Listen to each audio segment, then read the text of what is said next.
You wonder what he might have become. And that bothers me that his life was taken so soon. That life, that of the son of DJ and Wendy Corcoran, Pierce Corcoran. He died in a crash on Chapman Highway. It happened a little more than 3 years ago.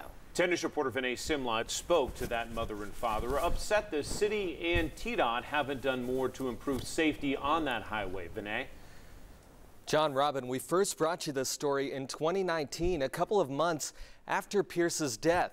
Then, a little more than 5 people died on that 22-mile stretch of Chapman Highway every year between Knoxville and Sevierville. That number is climbing now, closer to 6. DJ and Wendy Corcoran want a change on what they call a dangerous highway. He was a good kid. He was just a good kid.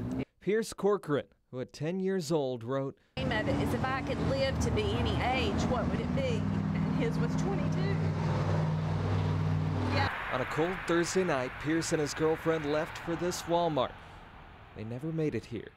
A driver without a license swerved into oncoming traffic and hit them on Chapman Highway.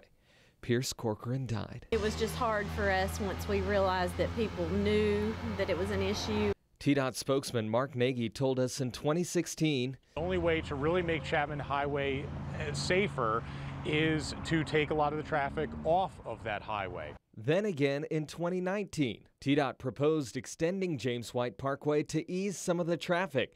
Former Mayor Madeline Rogero opposed it in favor of the urban wilderness. Supporters of that project say the extension wouldn't fix the problems on Chapman Highway.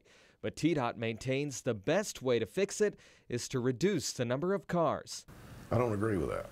No. I don't agree with that. Harold Cannon, the city's engineer, says there are other problems. The lack of the center turn lane is the lack of the median separation where there's not a turn lane. He wants to add those medians and separation. Speaking to us from a fire station where he worked as a captain for almost 30 years. If I was 22 forever. DJ Corcoran remembers his son, who's always 22. How ironic that 22 was the age he chose to be for the rest of his life. Now, the man who hit and killed Pierce Corcoran was in the country illegally. Immigration authorities say they deported him. The city of Knoxville says it is working with TDOT on changes to Chapman Highway. They have $45 million to spend on those, but it will take them years before we see them. Robin? All right. Vinay, thank you.